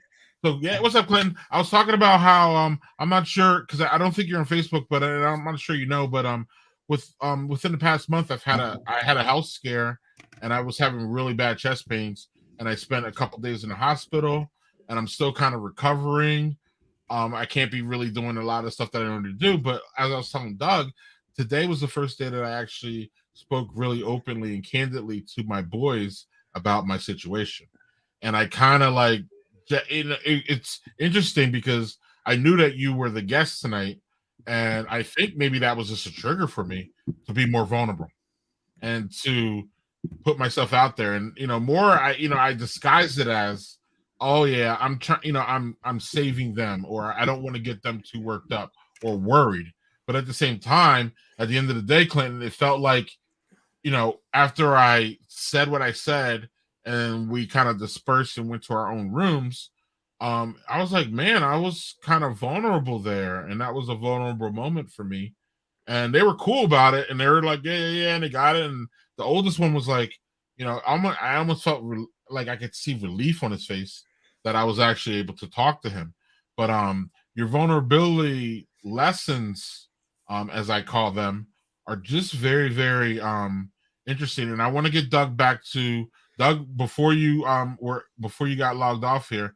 Doug was talking about his vulnerability, so I don't want to steal his moment. but we had to go off on a tangent until you came back. So I Doug, got Doug, we need to come back because I think you had a question for Clinton and all that. You probably need to start from beginning because I don't know what Clinton caught from you. Well, I think he heard the part where I talked about having like a gambling addiction and going to jail, and it was the best thing that could have happened to me at the time. To be quite honest, it was a wake up call. I got arrested 2 days before Christmas, and Wow. the prison I was in, I could see a mall from my holding cell, and I could see all the Never people heard going this. in and out of the mall and just getting their presents and going and seeing their loved ones, and I just was like, I'm never coming back to this place. And it's funny. There's very few people that actually know that part of the story because it was such a gut punch to watch people like going in and out of a mall to just go get presents for their family, and I'm in prison because I'm an idiot, but to the point, Clinton, I was at Dad 2. I read a story about how I was going to tell my kids because this happened well before I had kids. How do I tell my kids about this? Like, I was terrified because I was expecting them to be like, well, what the fuck, Dad? You're terrible. And that's your brain is playing out the worst case scenario. And it was so anticlimactic when I actually told them that it was like I built up and I wrote this whole thing and I read it in front of a room of like 1,000 people. And I was like, I was done. I was just like white as a sheet, my head's down. And like people were like, apparently there was like standing O kind of stuff. And I was like, I was not paying attention. It was in that mode where I'm sharing something and I'm like, holy shit, all the vulnerable, everything's out there now. And as Greg said, there's Ronnie Lott comes up on a stage with his kid talking about some stuff and they start talking to me from the freaking stage. And that's like, that guy is like a Hall of Fame football player who's like one of the toughest dudes that's ever played the game. And Ronnie Lott was a tough motherfucker. Is a tough motherfucker. Yeah, he had his freaking finger cut off in the middle of the game because it was so bad. Right. And he's talking about that's just great. And that's really like, and I'm just, again, when you are vulnerable, I think what as you talk about toxic masculinity and all that stuff, but I think sometimes we don't realize that when you're vulnerable, that's a door. You're opening a door. You're opening a door to, hey, this is all this is. And you'll find most people will be cool with that and want to share that with you, I think. Yeah, for sure. I think, and it's funny because I that term toxic masculinity, it really annoys me.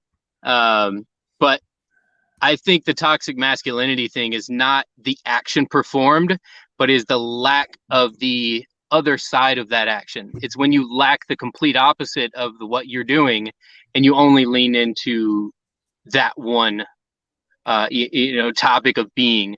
So whenever you don't have the other side of what you're preaching, then it turns into this toxic thing. It's like a relationship. When you're only one way, then that's a toxic relationship. But if you're not balanced, then it's okay. Then it's just you have some quirks, that's what I think about that. And then to circle to what you're talking about with both of you, when telling your child about certain things or communicating these really difficult, navigating these conversations. I get a lot of flack for how I talk to my daughter, not how, but the content in which I share with my daughter. And that is, we've had to familiarize ourselves with death, correct? And I didn't want to be a parent that shied away from that because she was young. She's getting older. The problems are just now going to start arising as she really starts to mentally form who she is and has wherewithal to realize her situation. So I wanted to be very early, very clear in communication about what the real world is, communicating what death is, communicating what good and bad is, and how you can navigate those things. And no matter what situation you're in, whether it's good or bad, it's how you conduct yourself in response to them. And I'm very blunt when I talk to her. I don't just cause her unnecessary, panic or stress or anything like that. Of course, I avoid all of that. But if I see something that within me or a family member or anything else, and I'm like, this could go really bad. I start having conversations about that topic, not necessarily directed towards anyone or about anything, but I start to bring it up and suggest and hint that these are the things. That's another thing that farming does. I mean, animals die, they get sick. You have to process them, circle of life sort of thing. But yeah, I mean, I think that really familiarizing your child with what the real world is and teaching them to navigate through those challenges is extremely important. And I mean, what you talk about is you telling Doug, having to tell your embarrassing moment, about your jail time to your child. My daughter knows everything. If she asks me a question, she's going to get an answer. I promised her I would never lie to her. I told her there's some things that I would tell her I'd rather not talk to you about right now, maybe at a better time or when you're older. But I told her I'd never lie. I've told her about why I was arrested. I've told her the consequences. Of course, I circle that back to a lesson. I say, this happened because of this, but then it shaped me in this way. It brought me to this moment. It taught you this lesson. It allowed me to be the man that is here for you right now to bring you through the society that we're operating within. So I think it's really how you relate the struggles that you went through whenever you talk to your child. But I'm very big on clear communication and not really beating around the bush, so to speak. But it is super hard. Yeah. Well, I think your kids can handle a lot more than we think they can sometimes. Like I said, when I told them about that, and my kids are like, "Yeah," and like my one son was like, "Are you still doing that?" No. Okay, then whatever, Dad. I'm just glad you're here. And he said, "I would be mad if you were still doing that." I'm like, "Yeah, if exactly. I was doing that, if I was still doing that, we wouldn't have this house." So yeah, it's I think kids are resilient, and especially if they know you're being upfront with them, I think that goes a long way. I mean, obviously, there's certain things you could kind of maybe soften a bit, but Yeah, no kidding. But yeah, I think if you're being straight up with kids, and I don't think you're doing your kids a disservice if you're not being honest with them about even the hard stuff they have to learn. They're going to have to learn that stuff because they're going to run into it. So Yeah. if you're not, hey, guess what? This is going to happen. This sucks, but you will get through it. And we're here to help. We're here to listen. We're here to do whatever you need. I think as long as you show there's hard parts, but we're here, and people you love will be there. And I think you just got to make sure that they understand they're not on their lonesome. And at the end of the day, who do you want to teach them? I mean, if you're not going to talk to them about this, someone is. Yes. Do you want it to be peer-informed opinions that they get? Do you want your teacher to be their parent? Do you want, a stranger or the media that they catch through social media when they're at that age? No, you want, and I want to circle this. This involves Dad too as well. And one big takeaway I took, now I forget his name, Nick North. Nick North, I love Nick. Okay, so a big takeaway there, because I walked into the room and just my perception changed about 5 times as I learned more and more. Mm-hmm. And I was like, whoa, I left that room with this huge lesson. And it was, it's a scary thing to have to navigate that conversation with a child. And talking about transgender and everything else. And I was like, how am I going to do that? That's terrifying for me because it's a very confusing thing for anyone, much less a child. And then I was like, what's more scary is her learning that from somebody else. What if somebody else who isn't open and compassionate, what are they going to teach her about this? I want someone else to try and tell her what this is. And so that really motivated me on that particular subject, but that carries into a lot of different things. It was just, if you're not going to teach them, somebody is, and I don't want it to be anybody else. When that comes with anything, I want to set the baseline and then tell them, now I've told you what I think based on the best of my knowledge. Now I want you to question everything I just told you as you go through life and figure it out for yourself. And don't let anyone else tell you different. You question everything from everyone, not because you don't believe them or because they're wrong, but because you have your own opinion and you may figure something out that someone else hasn't. And that's kind of the baseline. Amen. Amen, man. And so our friend Lauren Yee says she remembers seeing you at that too, but don't think that she got into a real conversation. Talk about a missed opportunity on my part. Well, I agree with her, but like that's kind of what I was talking about, which is when you go to a conference of like 100 people, and with all due respect, 90 of them are amazing people.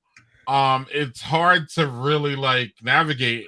And as I said before, just getting back to the dad too, real quick, is that we didn't have much FaceTime, but the fact that I don't even know if we talked a little bit. I remember we shook hands and I was like, "Hey man, what's up?" Blah blah blah. And I remembered seeing that you were Fatherhood Farms, but I didn't. I swear to you, I didn't really get into you until months after that. Yeah.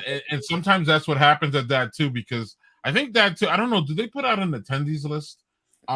If not, they should, because that would at least help people like kind of book up on people before. I know the Beer Bloggers Conference does this, Doug, but like I think that too should do it, where they give an attendees list and then they give all the social media. So then you can be like, oh, you can go down the list and be like, all right, I know this guy. Let me look a little bit, and then you can almost like, in my opinion, you can almost like set up like when you approach people, you can be like, oh, I want to know more about him. So what happens at that too, Lauren, like you kind of said here, is that like you meet people there and then you find out more about them after. So this is why it's awesome, Doug, that we have this form, because then we can just go to that too, meet people, and then have them back on, and then really find out what the heck is going on. But that's what we've found out about Clinton. So Clinton, we usually don't go this far. I was trying to get out of here at 9:30. I gotta give you. Well, I just suspected that, like, I'm like, he's a farmer. We'll keep it for an hour, and that's great. But your topics and the things that you talk to obviously needs more than an hour. But I want to give you one last, unless Doug has another question, which is cool. But I want to give you one last time, pretty much. Either tell us who you are. Is there something that we missed about you that you want to tell us? Is there a final shot that you want to tell people, whether it be about vulnerability or fatherhood or your lovely daughter or your supportive family or any of that shit? The floor is yours. Go at it, brother. I mean, it's pretty simple. I think that everyone is so caught up in rooting for the home team, whatever they stand for, whatever their purpose is, whatever disadvantage they feel they're at, whatever group they fall under. They're so tied up in being an activist for that one thing that they fall short on seeing the whole league. Picture. You're so focused on rooting for the home team, you don't see what the league is doing. I think that we all just need to take a step back, whether we're mothers, fathers, brothers, uncles, surrogate, whatever it is. I think we need to take a step back and really focus on making a community a thing, fixing our home, fixing ourselves, then fixing our home, and then extending those hands to our neighbors.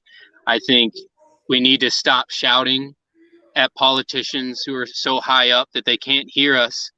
And that's really just an excuse not to take action in our own life. I think we need to change ourselves, because we as a society make a difference in the entire world. I mean, we can change literally anything we want to.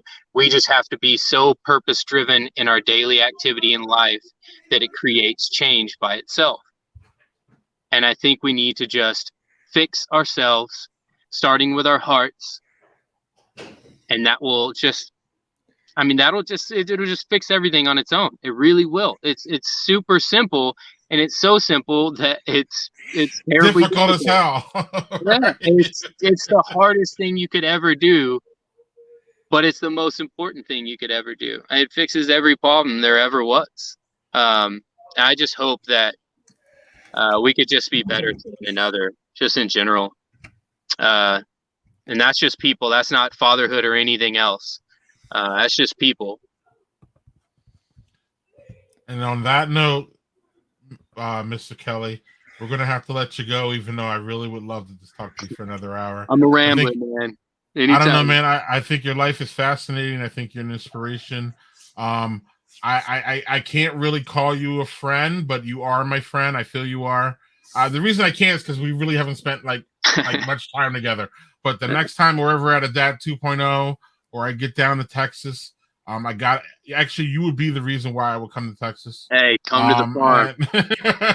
And I just want to say keep going. Keep doing what you're doing. Doug, any final things to say? I'm fanboying here, but go on, Doug. Pardon me. I think what Greg said is apt. You just keep going, keep doing your thing. It helps, even if it maybe sometimes doesn't feel like it. Yes. Small roads turn into big roads. And Yes. Yeah, just keep doing what you're doing. Everything you're doing, man, is just amazing. You sound like you know one part of this thing. To me, you sound like some of these local breweries that we love, which say, "Hey, we're a local pub. We want people to come. We want community. We want to serve our local thing. We're not distributing. We're not taking up any distribution lines. We're not going out of Wisconsin, or we're not going out of our town. We're serving the people that we love, our fans, our friends." You sound almost like the same thing. It's just in a farmer kind of angle, and it's inspirational.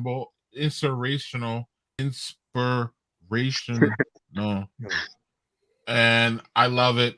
I love you. I love everything you're doing. Thank you for being on.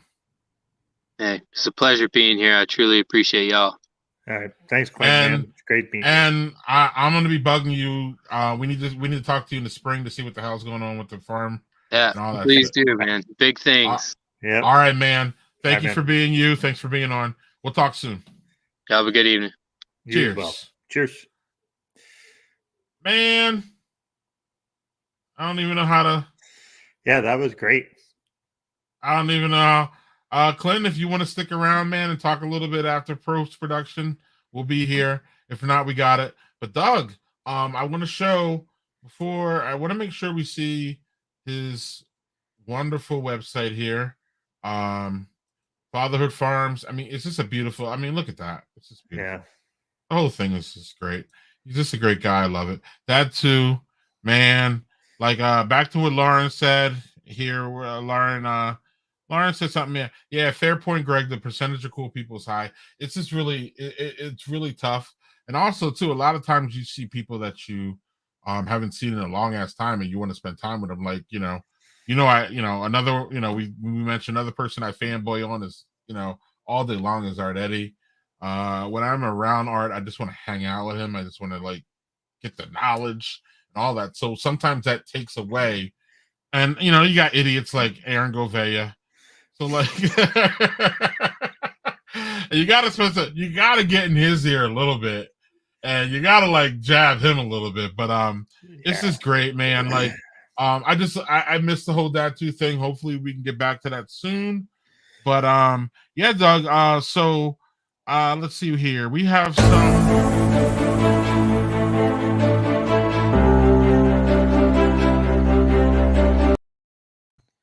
So we have a lot of wonderful guests, and many times they're doing great things. Doug, actually, whatever. We'll talk about it later. I think we had don't we have an update for Chuck Wendig or no? Yeah. Do you have that ready, or I put you on the spot? Do. So hold on. I'll do mine first, and then we'll get to Chuck. Sounds good. Another person who's been kicking ass since we last talked to her is our friend Chelsea Alt. We are going to try to have her. This is the first time we talk about it publicly. And Chelsea, if you're watching now, you're going to find out. But I don't think she is. I think she's out busting her butt, helping the girls play football. But she was recently featured on this podcast called The Jump Around. I think it's a local one here from Wisconsin. Yeah, because they talk about the Packers, the Brewers, right. But they also featured Chelsea in an interview on there. You can find that. I think that's a Spotify. It's called The Jump Around. If you want to find out what Chelsea's up to, kicking ass, still helping the girls play football. I believe she's coaching now. She's still an inspiration and all that. So that's wonderful. So check Chelsea out on the Jump Around, and hopefully you'll be seeing her here soon. I'm going to start trying to schedule her to be a guest host on one of our upcoming streams. And we have an update from you, Doug. Yeah, so we had Chuck Wendig on a couple months ago, and when he was on, he was talking about Dust and Grim, which is his latest release. That was released Tuesday. Was Tuesday? Yeah, and so that is a novel a book for kids that are in the 8, 9, 10, 11 range, I believe, which is the age of his kid. So he wanted to write something like that. So he actually did an in-person signing at a bookstore near him, which was kind of cool. But that's down in Doylestown area, which is somewhat near where you grew up. Doylestown, Pennsylvania, y'all.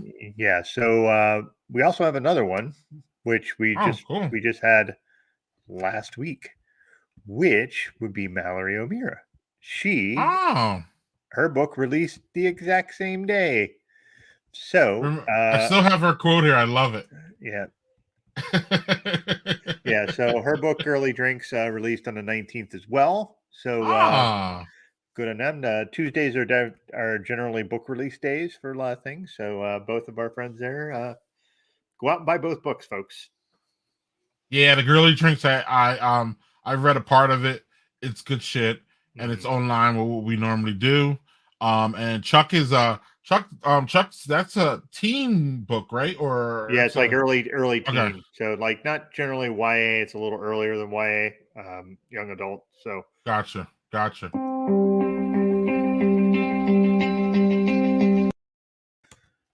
I was able to have this wonderful young shop, what did I say young? Wonderful yummy shop talk. West Coast style IPA, and fucking tastic. Unfortunately, I didn't get to finish it all. It's probably a little long in the tooth and warm. And then lastly, I had Fume, which is from our boy from Mac Brewing, and Montclair. Smoky, little, I don't want to say over smoked, but there's a lot of smoke in it. Yeah, wasn't it a Roush beer? Yeah. A smoked Roush beer. So Roush is like Roush is on its own. Right. You feel me? So like nothing can be too smoky for me. So this is good. But I think people who don't like smoked beers will be kind of maybe off put by it. Possibly. That makes sense. Yeah. But who cares what they think? I know that's rude, but what are we gonna do? What was yours, though? All right, so I had 3. So first one that probably was my least favorite was Patriarchy one. I am not a huge fan of raspberry and chocolate together, but this line of beers that they make, I always get them when they come out because some of them have been excellent and others have not been so good. This is one of the few that's middle of the road. Honestly, I drank the whole thing, but like, yeah. So it was me for me. Second was Smooth Jazz, which is an oatmeal stout, really roasty, really tasty. That was really good. Only 4.9% ABV, so a nice low ABV to start. Again, this is good if you're like having grilled stuff or stuff like that. Like that would be really good with that. So yeah, so with my Roush beer for sure. Yeah. And the Nitro Creme Brulee just lastly and certainly not least. Nah, that's the best one I had, but right. So Doug, Yep, real fast, or real quick. I'm not rushing it, but real quick. Next week's show is going to be an interesting one because first of all, we're going to have a different a co-host that everybody knows and loves. But I want you to speak to who the guest is going to be as I put this up here. Yeah, so the guest is going to be Jackie Summers, who is a man who is putting out a liqueur. I think it's liqueur that is called Sorel, which is based on his Caribbean heritage. So he is creating a liquor brand, and he has led an incredibly fascinating life. He's a cancer survivor. He's a huge activist for all rights of everybody. Just he's, whether it be gay rights, trans rights, Black Lives Matter, like he is in it. And he is one of the most, we talk about vulnerability with Clinton. Jackie is that to a T. Oh, excellent. So we'll keep that going. Yeah, but vulnerable, but take no shit at the same time kind of vibe. So I am really looking forward. He is a man who he also works out like crazy. He's older than I am, and he looks like Chris like a black Chris Hemsworth with his body. So wow. So okay. He's just a really fascinating, interesting, lovely human, and I'm really looking forward to that. A lot of parallels with Clinton, so that's really interesting, and that's going to be fun. And then so Lauren is going to join us as guest co-host. It will be a lot of you and Lauren, and I will be here in the background popping in and out, but we're going to let Lauren shine a little bit and let her get some questions in, and that's going to be fun, and it's great. Usually Lauren is here as a guest, so usually we are, yeah. I need to get some. Yes. Oh my God, Sorrel. Yes. And JHG is excited for Lauren co-hosting. So am I. But yes, we are. It's going to be fun. But as I said, probably you and Lauren are going to start the show, and I'll pop in here and there. I absolutely want to talk to Jackie, and I'll have some questions for him. But we're going to let Lauren get in here and get her co-hosting chops going. So that's going to be fun. So yeah, Doug, any last parting shots before we go and talk to Clinton here in post-production? Well, I just wanted to share one thing here. This is the liqueur that he was talking about, Sorrel. So this is the thing. He is Jack from Brooklyn is what he's known as. So that's his thing. Like his, he's talking about basically taking a classic and making it into a Caribbean liqueur. Like he's doing it. Like he's making this thing. And you just look at that and go, man, that's just freaking rad that he's just like, I'm going to do this. And he does it. Just like Clinton doing a Singles Farm. I'm going to do this. And he just does it. And, kind of makes you wonder, just like for me, just like, okay, well, I'm not doing much. What am I doing? People are like going and making these awesome things. So, but that's why we have the show, so we can highlight that shit. And that's great. So it's going to be right. Fun. All of our guests make us feel inferior. We should be over this by now, Doug. But it's just hard because it feels like we keep raising the bar, if that makes any sense. You know what I mean? Like it seems like we just keep pushing it. Like, all right, so like remember Jeff Allworth told us that like everybody he's interviewed knows more than Beard about him. So it's kind of like, it's a great experience because you learn, but it's also on some level a humbling experience that you don't know shit compared to the people that you're either bringing on. But again, at some point there you are grasping experience and knowledge and love from them as you either interview them or just have them in your presence. So yes, y'all just surround yourselves with good people. Yes, amen. Yes, you're one of them, Lauren, and we can't wait till next week. So that's gonna be fun. So Doug, see you next week. Yep, see you later, man. Peace, everybody.